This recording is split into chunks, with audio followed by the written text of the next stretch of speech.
Hello students of class 9, welcome to our English period, and today let us discuss the appreciation of the poem Invictus. We know that there are 5 points in order to write down the appreciation, and they are very simple to write. Fine, so starting with the name of the poem, which is Invictus. Poet name is William Henley. Rhyme scheme AB, and I hope you know how to write down the rhyme scheme. It is very simple, but let me just discuss it with you. And in order to write down the rhyme scheme, we have to consider the first few lines of the poem, and here we see that the whole poem is written in 4 stanzas, and each stanza consists of 4 lines. So we will just consider the first stanza, and we will draw our attention to the last words of all the 4 lines. So me, pole, be, soul. I can see that this is somewhat, it is a rhyming poem. Why? Because me rhymes with be, pole rhymes with soul. So let me indicate this first line as letter A. Then pole is different than me. So I will write down B here, and me is rhyming with B. Therefore, what was the letter indicated for the first line? It was A. Hence, I'll write down A here. Pole, what was it? Pole and soul rhyme the same. So here, this particular line was indicated with the letter B. So I will write down letter B here also. So what is the rhyme scheme? A B A B. This is what you will write in your notebook. The same pattern is seen or followed in the rest of the stanzas also. Circumstance, chance, allowed and bowed, tears, years, shade, unafraid, gate, fate, scroll, soul. So the same kind of rhyme scheme is followed throughout the poem. Now the next point is figures of speech. In this particular poem, I can find out, I have spotted 3 figures of speech, and let us discuss them.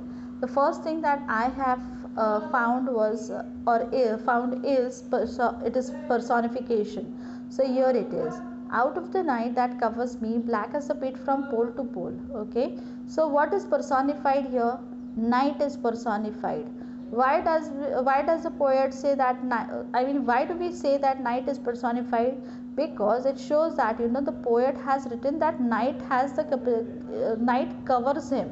Okay.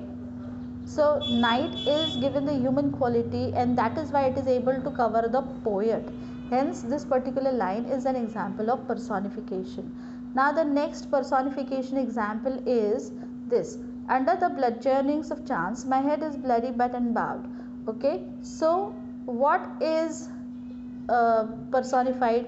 Chance is personified. Okay.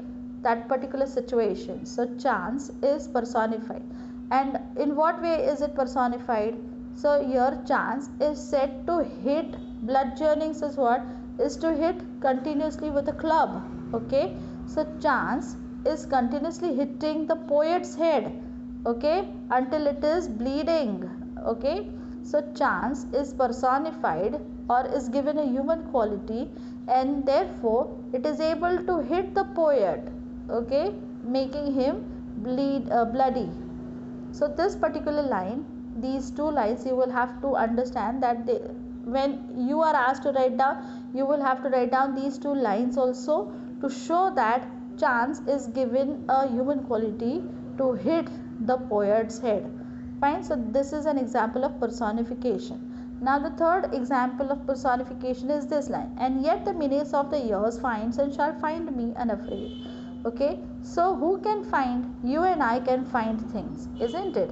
Whatever is lost, or whatever is you are looking for very desperately, you and I can find. But here, what is personified? Menace is personified. What is menace? It is the meaning of this word is threat.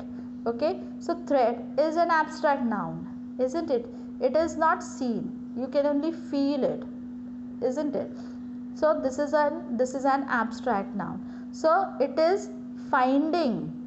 Okay. Menace is finding, and shall find the poet unafraid. Fine. So these are the 3 examples which show and that they are the examples of personification. The next figure of speech that I can see is simile. So why simile? Because again talking about the first line and the second line. Out of the night that covers me, black as the pit from pole to pole. Now what is as black as the pit? It is night. Okay, so night is compared with the pit. And what is a pit? It is a deep, large, deep hole in the ground.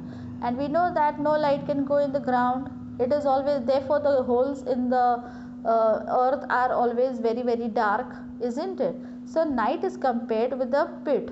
Okay, so and what, how is the night? It is as black as the pit.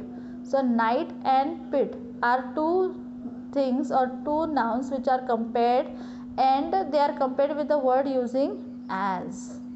And we know that words like, as, such as, just as, if they are used to compare objects or two nouns in a given sentence, then that becomes an example of simile. So this is one example of simile.